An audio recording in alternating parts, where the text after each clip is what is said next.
Hi Lesley. Hi Paolo. Paolo, welcome.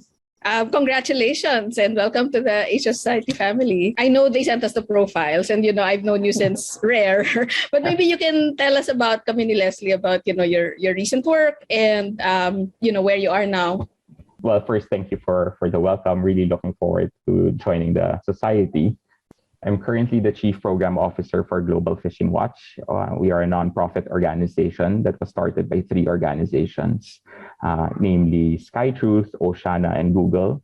And our intent is to use transparency and technology to advance ocean governance. So basically what we do is we do satellite imaging, AI, machine learning to understand human activity at sea. So one of our biggest challenges in ocean management is that you can't manage what you don't know or what you can't measure. In effect, we're trying to show what's happening in the oceans and help inform governments and other stakeholders for it. You might hear my kid in the background as he's about to leave for daycare. but yes, so that's what I do. Before that, I was with Rare. So we're an environmental organization that has been helping coastal communities in terms of better fisheries management. I was with them for about 8 years before I joined and moved here in Berlin. Yep. And how about you, Greg and Lesley? So I'm with Xchange. I'm a director at Xchange. We are an impact investor and incubator. We work with early stage social enterprises. And though we started as sector agnostic, obviously climate change is now the climate crisis. And that's really one of our areas of focus now, trying to see how we can support on the entrepreneurship side. So obviously there are different ways to tackle it, right? Like with Lesley in terms of legal and NGO work. So for us, we're looking to support entrepreneurs who are solving for climate change. So we have had several engagements, with disasters, climate change and adaptation. So some like Tuklas in terms of Tuklas did this innovation program for disaster risk and reduction management.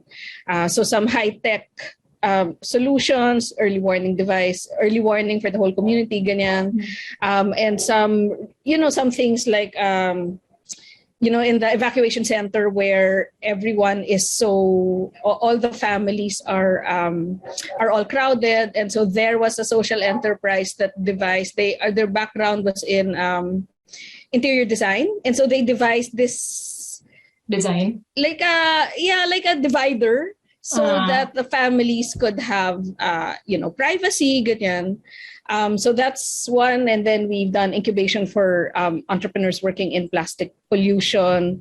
We've worked with WWF on a port project, how to manage the plastic waste. So that's why, Paolo, it was very interesting. One of them was also around data management and tagging and, looking to see where does this plastic come from and, from obviously tagging the larger FMCGs. And as you said, we can better manage what we know. So, I mean, that's a broad overview of some of the work that we've done in plastic. And then now looking at, refilling, maybe the upcoming EPR, Lesley, which I also want to talk to you about, maybe ask you a couple of questions about. But the IRR of the extended producer responsibility law and how we can, give it some teeth. So that's me. Very interesting yung work. But I have a question. How did you get into what you're doing before I'll share kung anong ginagawa ko?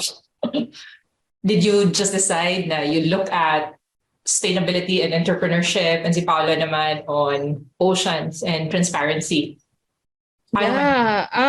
Actually, since college, parang this is something I knew I would do, development work, social development, innovation. But I didn't really know how to get into it until finally, maybe a couple of years later of me not doing development work. I was talking to a friend. She said, why don't you volunteer for an NGO? And you can figure out, do you like it? What's it like? So I went around looking. No one was actually looking for volunteers at the time. And then finally one one local NGO that was working in Paco and Pandacan in direct service. So yung mga ilalim ng tulay, really among the poorest of the poor, was looking for a livelihood and microfinance program manager. And yeah, that was my start. Nice. Ikaw, Pao? So I've been working for nonprofits since I graduated from college. So I've been very involved in community development work. So while I was in university, so volunteering a lot. I remember the turning point when I decided to join a nonprofit. And primarily kasi during that time, it wasn't such a fancy choice, right? To go to sustainability work or to development work. So it wasn't like a favorite innovators. But during that time, it wasn't. So it wasn't a favored choice. But I was volunteering for this juvenile delinquent place in Visayas. And then I was speaking to one of them. And I decided to ask them, of course, it was like an initial rapport. And then eventually, I just had to ask. I was very young back then. So he told me during that time that he committed a grave crime, which was he killed somebody. Oh. And at a very, very young age. And during that time, I kept asking myself why the country with so much talent and resources and natural resources continue to still live like this. So why are there always still stories like this and opportunities that are not given across all the sectors of our society? So that made me decide to actually move into the space of nonprofit. So I joined Gawad Kalinga, and that was like my first act. So I volunteered for several years, worked for them full-time for about a year. And then since then, I've been in the environmental, climate change, biodiversity space and working for the oceans. So that was my journey. But I'm sure like almost everybody has like those sort of like turning points when they decide I'm gonna put in my effort and energy into a singular thing. And in my case, it was working for nonprofits. Nice, Yep. nice. Nice. Your story, Lesley, your turn. My turn. So I'm a lawyer by profession, pero I ventured into government. So I used to work at the Office of the President, time ni President Aquino. This was 2010 to late 2015. So currently, I'm with the World Bank, now based in Singapore. So later, I'll ask Paolo for mga tips kung saan maganda. How long have you been in Singapore? A year. So Okay. I'm doing disaster risk management. I'm a senior DRM specialist of the World Bank, covering now East Asia and the Pacific. So before that, I was in the Philippine office for 5 years. And people will be asking a lot of questions like, how is a lawyer, what is a lawyer doing in the space of disaster risk management? Because usually they see an engineer doing this type of work, right? Pero right now, I think it's more of the policy aspect in helping governments from different countries, national government, local government, finding a way to strengthen and work on preparedness for disasters, disaster response, rehabilitation and recovery, as well as prevention and mitigation. And part of the work that we are doing is also promoting resiliency and making sure that we also reduce the risk and make sure there's sustainability, and we consider also climate resilience. So a lot of things we're doing.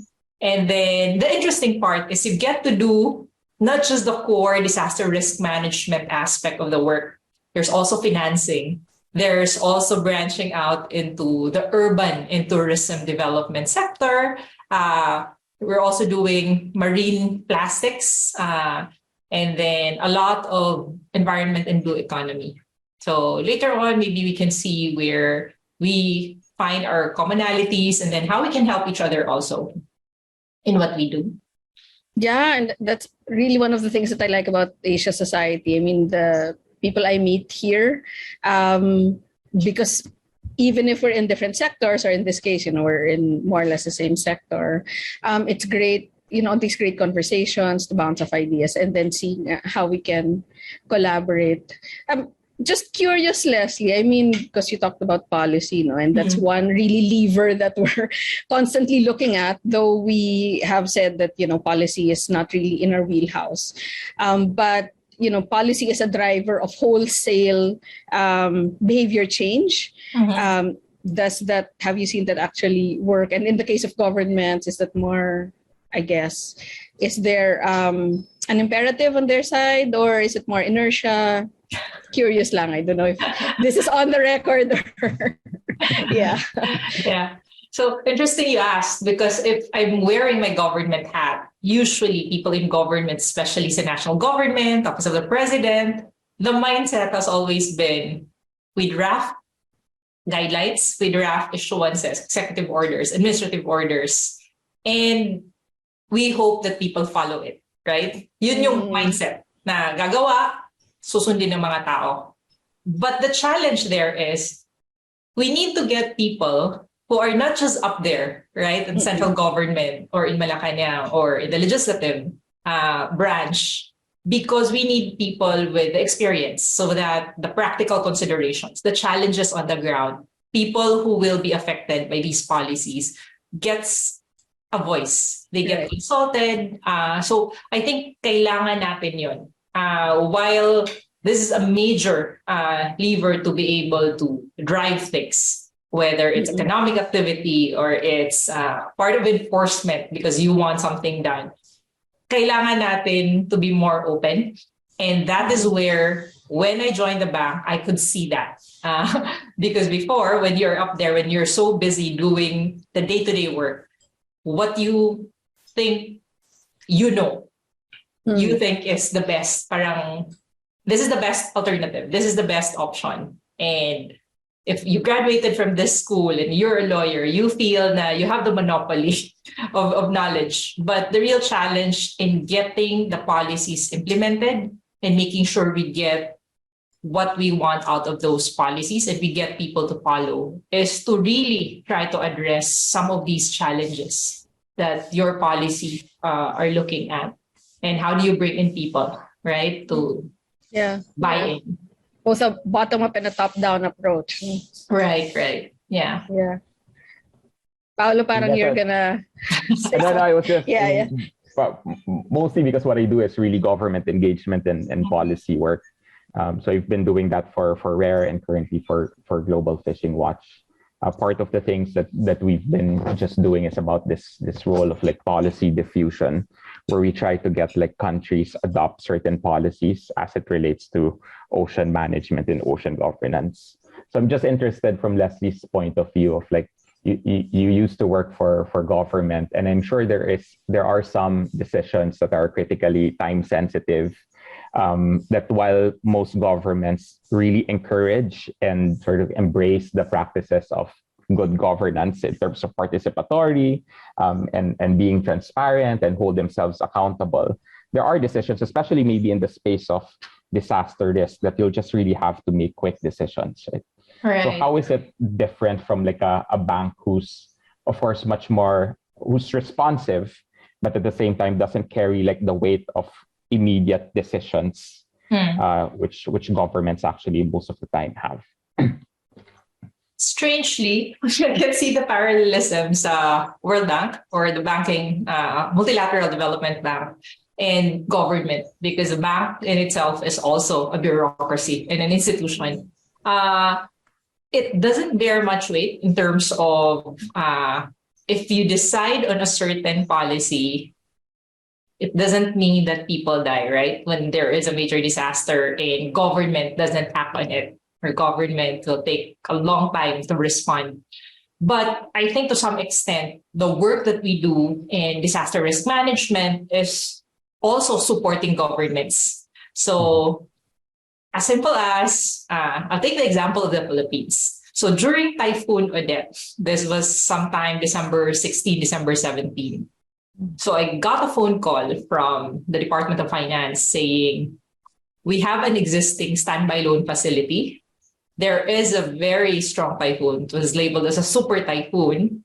And this is around last quarter, last few days of the year. So ubos yung budget. And they need quick liquidity in terms of financing so that they can support the basic response and relief operations. So this standby loan facility is something that could be processed within 48 hours. That's the nature of the instrument. So it's $500 million, roughly around 25, 30 billion pesos. So when you picked up this phone, Christmas, holiday season, what we did was we prepared and canceled the Christmas break and had to work double time to make sure that we will respond to what government requested. So it might not carry the burden of people dying if we don't act as fast, but I think we owe it to our clients or counterparts in the government to also help. And ultimately, it's not just the government, but also the people who are affected at that time. So it's a different kind of challenge, but what lessens the burden and the responsibility, I think, is back in government as an undersecretary at the Office of the President, you're the direct line of fire, right? Galit yung president, galit yung secretary mo, ikaw yung kasunod.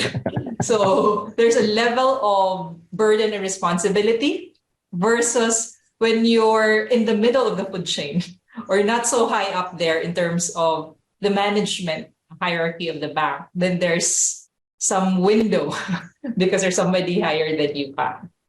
But that's an interesting perspective. Good to actually hear that the bank actually has people like you who have so much experience with regards to how it's actually really done from a national government perspective. I have a quick question to Greg on just what she actually introduced. So, and if you don't mind, Lesley, unless you have the go ahead. I think Greg mentioned about like the wave of like entrepreneurs. Did you see that build up? Like, was there like a momentum of entrepreneurs who started to do work around sustainability or climate change work, etc., and related to their core business ideas in the last few years? Because I mean, climate change has been there, right? So for many years, but it has also just picked up quite a lot. No, so part of my work before was to attend a lot of these climate change negotiations every year during the COPs. And then I think I remember I think it was in UK maybe 2 years ago when there was suddenly like a wave of like the private sector coming in and saying, we're going to help beat climate change. We're going to reduce all our emissions. Of course, there were very progressive ones in the past, but we haven't seen it like that where all of a sudden like MNCs, small enterprises, like medium enterprises just suddenly said that we're going to reduce our emissions and help in the work. So I just wanted to see from like the wave of entrepreneurs that you've seen, if that's something that has been evident as well over the last few years. Yeah, to some extent, we've seen the space accelerating, and then some more than others. No? So within the spectrum, let's say solar, renewable energy, that's more mature and therefore more ready, more investment ready in that sense. And then there are really the frontier sectors like plastic waste, where that's only now emerging, like a roving MRF, for example. Yung mga ganyang innovations we're seeing, and we're keeping a watching brief over. No one investable yet on our side, on the plastic side, but we're also seeing, both upstream and downstream in terms of plastic, with refilling and the swapping model. But not enough. So having said that, it's been accelerating and people are interested in looking at the space. We're not seeing enough of also, entrepreneurs with a mindset of a more systems change approach and really a holistic approach. And even on the corporate side, we're seeing a lot of, let's say, plastic neutrality, carbon neutrality, but where is the real effort to reduce it? Right, rather than just offset with somebody who's already doing something. But we take what we can, and hopefully that accelerates. I mean, there's ESG also, which right now, at least for corporations, that's really more a compliance thing.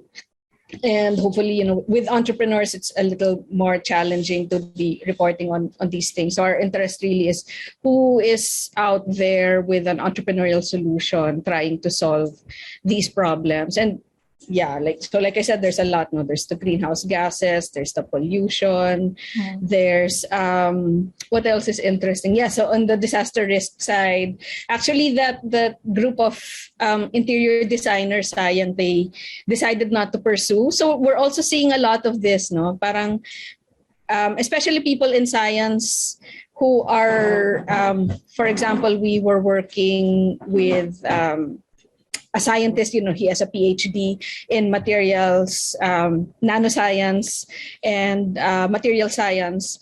And he developed a solution, but doesn't necessarily want to be an entrepreneur. So that's a different skill set altogether. And so really we need more entrepreneurs to come up and say, because I mean, it's a risk, no? It's not easy to do. One of the challenges that we're facing is, number one, ease of doing business in the Philippines. It is hard to get in, registration and all that. It's hard while you're in business, compliance, filing. And then if you do close, it's hard to close a business. So all around, no? And then policies, let's say, for example, refilling, it's not yet, you can't get a license to operate from the FDA right now for refilling. You can do so if it's water, but for other things you can't yet.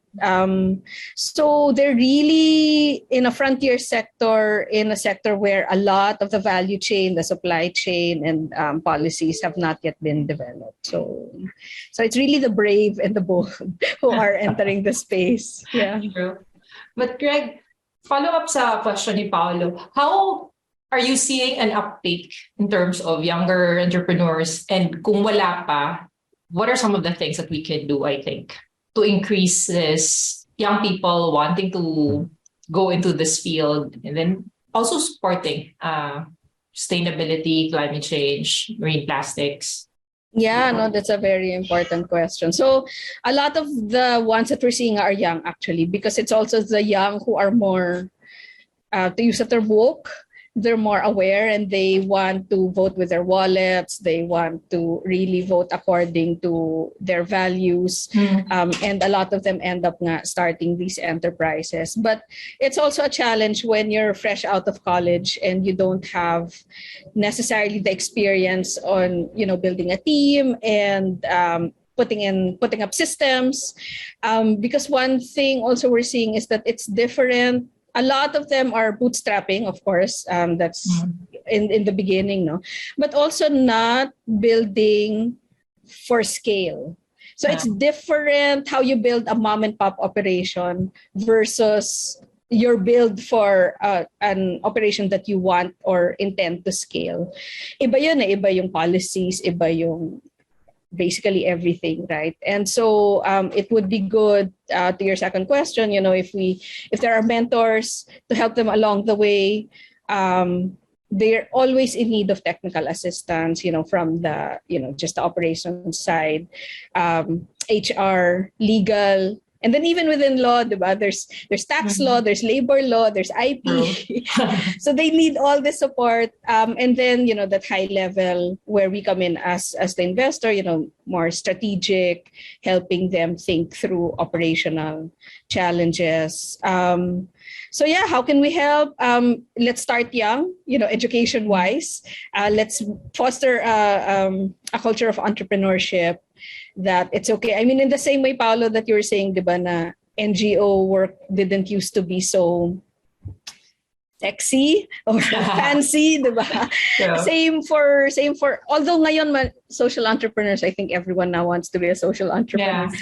But before, I mean, the parents, diba, are like, oh, why don't you become a doctor or engineer or a lawyer, ganyan. And entrepreneurship wasn't really encouraged. So I think overall that mindset, the education, put that in place, financial management, and then in terms of the policies nga and, ease of doing business, I think that will be a big help, to name a few. I do have to commend Xchange's work. You have been such a trailblazer in connecting really and building this whole ecosystem of not just entrepreneurs themselves, but really connecting them to the right advisors, to the mentors, those with experience and expertise to be able to help them in their business. And I think that's one of the things that I've seen so much with Greg's work, with Erica, who's also A21, and also with with Rico, talagang it's like a whole ecosystem. Just like you all know everybody operating in this space, whatever issue it is. I'm just surprised on how much sort of like network and it really has become such a ecosystem that you've built. And I think that's one of your biggest contributions. Thank you. We So try. it's not We like try. like a young entrepreneur just coming in very cold, right? They have like organizations like yourselves to actually help them move along that chain. So yeah. Thank you. But also, of course, want to highlight the work of these other experts that we tap, that we go to. And I know we did some work with you also, no, for the stakeholder mapping. And yeah, hopefully we can continue to build that.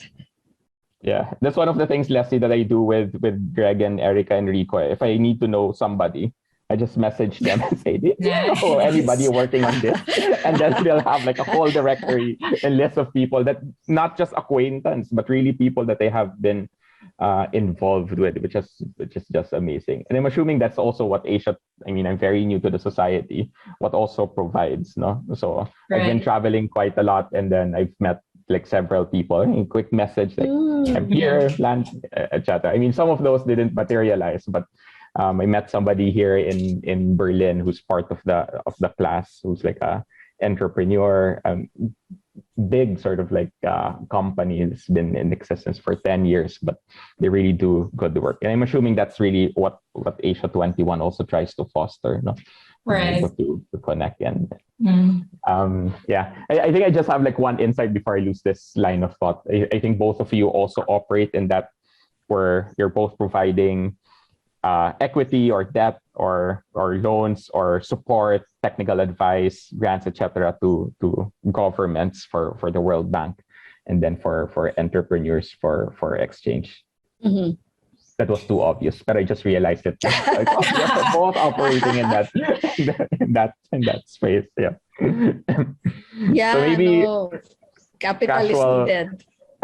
no, that's I definitely agree. Yeah. Maybe Actually, casual, to your sorry, go ahead. No, go ahead. No. Well, to your point. I wanted to ask Lesley something, and we're always talking about, country commitments and the financing gap for climate change, and there's also talk of climate justice in terms of how can we get more countries. Is this also part of the work that you're doing?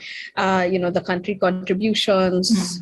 In terms of financing, kasi of course, there's technical assistance and all that, but all of this costs money and needs to be underwritten, right? So yeah.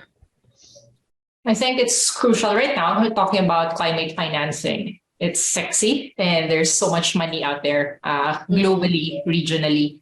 But for the Philippines, I think our challenge is how do we access those resources? And we cannot just all be railed up and chant and say, we deserve this, right? This is part of climate justice. We have to do our homework. We have to develop proposals. We have to make sure that we get our programs in place. So I think that's very basic. And for government, it would be good if government would be able to leverage on the science, the innovation, the technology, and the talent that is out there. So how can they get more people involved to support them? Because we all know that government resources, government manpower is not enough. And in terms of these innovation and technology, it's with civil society, it's with private sector, other organizations into this space. So how can we get more young people involved? So I think that's one. Second, I think raising awareness that climate financing is available and there are things that we can do, programs that we can support. And it's not just World Bank.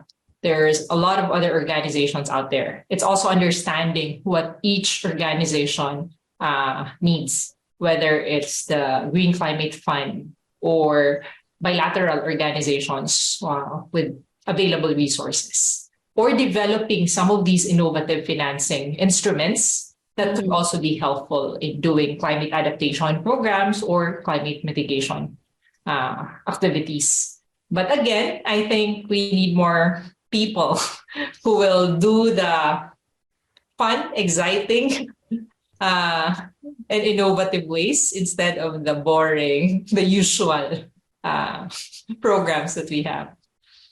Maybe So, just to add to Leslie's point, so we've done work in the past with Rare about climate financing as well. And we categorize, and basically in general, like financing for oceans, in our case, coastal communities. So we've done some initial work on that and realized that it's not just necessarily about the source or potentially like the access, but it's also like the deployment, right? So it's like a whole chain of like being able to identify that, where it's the money's coming from, the purpose of that money, because like different, and I'm sure Lesley is much more familiar with this, but different resources play a different role, right? So it could de-risk, it could sustain, it could flood in private capital, etc. So depending on the purpose of that resource. And then again, to Leslie's point about like accessing, one of the things that we've tried to do is help governments, local governments in the Philippines, access climate finance. So there's like People Survival Fund in the country that's really a designated fund, which is quite a lot. But at the same time, like in bilateral or multilateral, like the Green Climate Fund, as you've mentioned, there's another multilateral mechanism called the Global Environment Facility, or the CHEF, which is like the money designated for biodiversity, but they have like a whole stream of climate change already now. So it's that accessibility, and then also really that deployment. Because one of the things that we've also seen is that even once they are successfully tap the resource, that whole deployment and that absorptive capacity of communities and governments to channel the resources and to actually implement and make use of it is also like a challenge. So that's like a whole sort of like spectrum of things. And just on innovative financing, right? So we've done, and Greg knows about this as well, we've done like an impact investment for fisheries in itself. We've started like a blended finance, didn't materialize, but we tried to do like a blended finance vehicle in the Philippines and in Indonesia in the past. So there's a lot of like creative ways. Part of my work has always been trying to link these financing and public funding channeled through banks, development banks, or aid agencies, support public policy priorities. And maybe to connect to what Greg has mentioned, right? So a country commits to their NDCs, or their nationally determined contributions. And in essence, like Green Climate Fund or others would need to facilitate and finance the achievements of all these NDCs. And I think that's still an ongoing and challenge. Related to our work, SDG 14, so which is on water. So we've done like an initial analysis, like less than 1% of the total funding goes to SDG 14. So that's really still space. While it's very, very obvious that oceans take a lot of the weight and challenge of climate change. Ocean acidification, you have like fish stocks moving because of higher temperature. At the same time, it's also one of the biggest carbon sinks in the world. Yeah, right? exactly. So parang and all these ecosystems of mangroves, of seagrass, of coral reefs, right, doing its role for climate change, but in essence, it's still getting the least funding. And that's one of the things that we're trying to also demonstrate, right? The importance of oceans in climate conversations. And it has picked up over the last few years with Ocean Climate Nexus. I mean, a lot of like the NDCs, or the national adaptation plans of governments, now reflect oceans, but still a long way to go. Yeah, and even the point of financing. And even with disaster, diba? I mean, with the rising ocean levels and all that, I mean, it really affects everything. True. I'm surprised to hear 1%. Yeah. It's less than 1%. Less than 1%. 1%. Considering na ganito yung mga challenges that you guys are facing, di ba? So much effort is put in with your respective organizations, and then in terms of, how do you say, overall impact, you feel this, di ba? Even if we push hard, how do you maintain your sanity? Ano? That's a good question.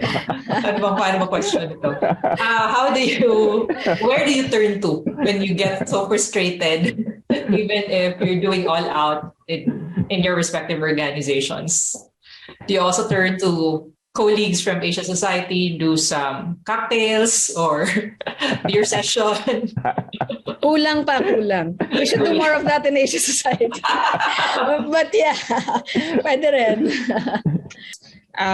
You celebrate the wins, and even if it's not yet where it needs to be, just watching to see, are things changing, are at least things moving forward. We want to get to a point where we're actually moving the needle. And I think that's one of the biggest points of frustration. Na parang it's so slow, and climate change, we don't have the time, right? We don't have the luxury of time.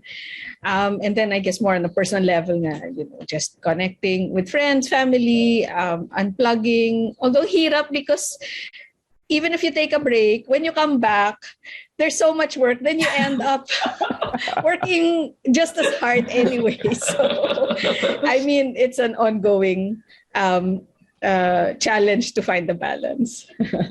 Kayo? Ikaw, Pao? I think Greg made a good point. You take the win, right? So whatever form that may take. So if it's like a simple engagement with the government, or you get to see like products of your work, ganyan. On a personal basis, Berlin is a great city for young people. In Singapore, I remember doing food trip. So that's what I'm doing here. But I've gained so much weight since I joined this new organization. Off the record. Hindi naman halata. Yeah, but I mean, take the win and then try to again recalibrate. I'm sure I'm sure you both know this. It's very hard, especially when you engage with governments in itself. Kasi you see some of the policies you support directly, some others you really don't. And you just also need to take a step back and just support really governments on the right policies, right? Or if not, try to inform and influence them to take different paths if that's the case. But again, to Lesley's point, there's so many factors that you consider once you actually sit in that position. I've never been in government, so I don't know as much, but I'm sure that's really how it plays out. Yeah. Ikaw, Lesley, what have you learned in Singapore then? What's like the best thing to do in Singapore? Food trip also. Food trip. Yeah. Food trip. And then I also do a little hiking, but I'm often home for part of the work, monitoring and managing the Philippine program also. So what I do, I pick up the phone and then gather some friends like Asia Society friends, sila Jeff, sila Doris, minsan tatawag si Ching, or nandyan sila Joy, or may activity ang Asia Society. So you get a chance to vent in a safe space, get the drink, but you also get a better perspective. So I think an opportunity to also take a step back. The difference, I think, sa DRM work is ups and downs, ebbs and flows. Kasi when there's a major disaster, adrenaline rush, ang daming kailangan gawin. And then, napepent up yung frustration because sometimes things are moving so slow, or there are a lot of things that don't go right or go to the direction that you want them to go. And you see people suffering, right? So, frustrating. But then, you also see friends. You also see people that who are working in different organizations. Lucky for me, because during Typhoon Yolanda, this was around 2013, I was very new to Asia Society then, 2011, 2012 batch. And you see a lot of people from Asia Society organizing a Typhoon Yolanda major event. And after that major event, you get to meet people doing their own little things in their respective organizations, supporting government also. So I drew strength from those experiences and those activities. And then na it's a safe space to complain to them about what's happening in government. And then you get to reset also and recharge. So it was a good opportunity. And I think right now, based on what you guys mentioned, take the quick wins and celebrate the small victories. And then once in a while, eat and drink. Eat and drink. Yes. But I like that point, that safe space that Asia society could really provide, and really just surrounding yourself with kindred spirits, I guess, because it is especially for the type of work that we have all decided to pursue our careers around, or really power through our lives to focus on. Parang you really need like a community. I think I have like a chat with several of like the Asia21 as well. And we have a chat group named Stay Alive. Stay alive. Rico coined before. It's like, just stay alive over the next few years. That's like your mantra. And just contribute as much as you can at this point. That's true. But, yeah. Stay alive. Stay sane. Stay safe.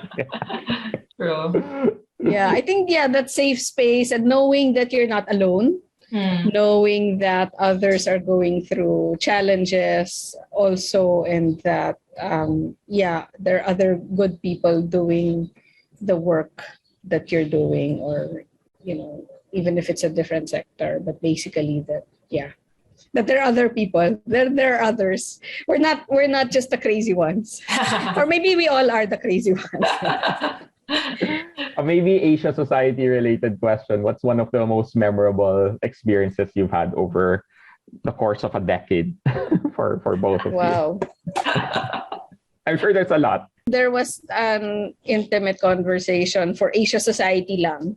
It wasn't open to the public. And we talked about education. So it was a great safe space where, we could just bounce off ideas. So it was really a mix. May venting, merong bouncing off ideas, merong what do you think of this? And really bringing different minds together to see how we can address that. And that was, if I remember, it was at the end of the day for me.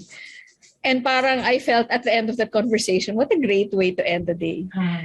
With these like-minded people and this uplifting, frustrating. The conversation itself was not frustrating, but the conversation, what we talked about was frustrating, but the conversation was uplifting. And I think, in general, that's what Asia society and coming together does, no? And like you said, Paolo, it's hard to choose, no? And then another one, it's not so, I guess, major, but when I attended AVPN, I reached out to Joy, who then reached out to Sanjeev, I think, in the US office, and then he connected us. He connected me with several Asia Society fellows who were in Indonesia and also attending AVPN, and we just got together during the breaks, and we found a lot of things in common. So that was really nice. So mine was Asia21 Philippines first. This was a program, I think 2-3 day program, and we have roommates at that time. So we were billeted in one of these facilities sa Meralco. My roommate was Doris Dumlao. I didn't know Doris at that time. So, sabi ko, Dor, gisingin mo ako ha, after mo maligo. And then, sabi ni Doris, sige. So, when she's done, ginising daw niya ako.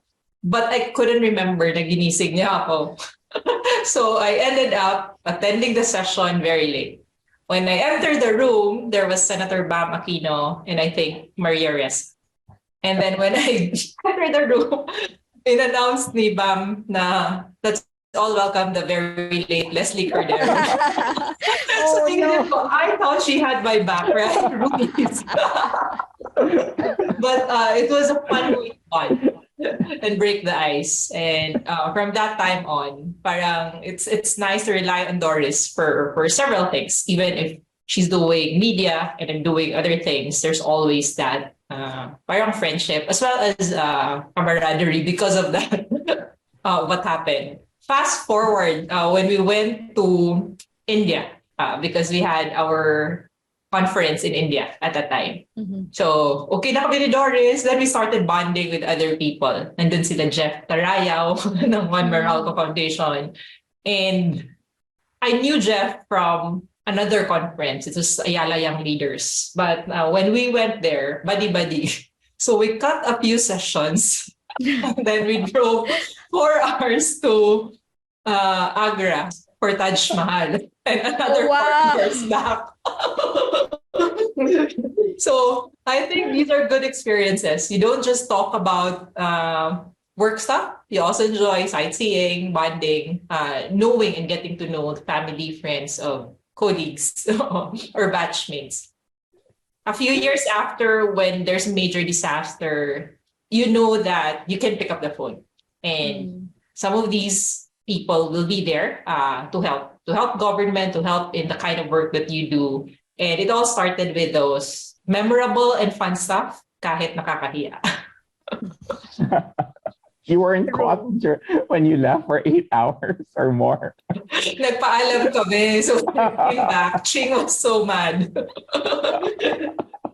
And we were explaining that we're leaving because others are extending. So are you extending sa Tokyo? I've been traveling a lot for work, so I might just extend for like half a day, and that's my. Okay, that's an extension. Okay. Okay. So we didn't get to extend. The others extended, so it was a good excuse. Kami rin, we extended with Ivan, Myrish, a couple of us. We extended. Yeah, we went to Nara. Nice. And Kyoto. Yeah. Oh, wow. You also had it in Tokyo back then. Yes. Oh, so I would have loved India also. Yeah. Ours was a very batch. I think sila Anya, sila Doris, they had a car accident on their way to Taj. Yeah. So, but they went after. They went after, so they extended. Kami tumakas. Dapat pala sa inyo na lang sila sumama. Oo. Yeah, all of a sudden, kasi this year, parang everything has opened up. So all the major negotiations, conferences. So we've been traveling so much, which is really bad for carbon footprint. Yes. So parang that's like a personal dilemma, but at the same time, okay, you also need to make that trip. So yes. So some of our colleagues actually do like all these like long journey train rides, 12 hours, 16 hours, ganyan, because they're just also used to that lifestyle that they can work, diba? They can take calls, ganyan. Sabi ko, hindi pa ako sanay sa ganun. but eventually, yeah. I think that would be nice, like a train ride. And that's a scenic route, diba? Well, you can work nga, but yeah, to each his own. Ubus lang yung araw mo. Yeah. What's the dream? We've been working 10 plus years, 15 pa nga. And parang we've all said that the work is slow, but there are some wins. But, parang looking forward naman. What is the dream for you, Lesley and Paolo? For what the space will look like, or the work that you're doing, what will it look like? In the space of disaster risk management, especially in the region, important na there will come a time, maybe 10 years from now, hopefully 10 years from now and not 20, that the region will no longer need the World Bank in terms of disaster risk management, the response aspect, that we have developed already enough systems in place, enough capacity with our people and communities to be resilient and to no longer need the bank and let the bank do other things and support the country in a different way. At a personal level, I think it would be good for me if I would be able to find a few people to train, to mentor, so that when I leave the space, there will be younger people who would be taking it on, and you know that you're leaving it in better hands, right? And it's a challenge because how do we get more people involved in the space, and how do we also link these people to some opportunities so they can also learn as fast as they can, so that they can also network and they can also be part of a group of organization who who's willing to help them when there are things that they will be doing in the space of disaster risk management, sustainability, and climate resilience. So that's the dream, and hopefully, not only in this space, but also in your respective sectors pala. Love it. It's a BHAG. 10 years. 10 years and we don't need World Bank. Ako parang there's no one ultimate dream. I think there's many guideposts and things that we could strive for. Like one of them is really aiming that oceans and coastal communities play a central role in a lot of like key conversations in the environment. And that's going to take a while. There's also, of course, like the dream of like below 1.5 degrees change, implementation of NDC. So there's so many guideposts that you could aim for. And maybe the dream is really just being able to find like that whole community that could be with you, together with you in achieving any of those.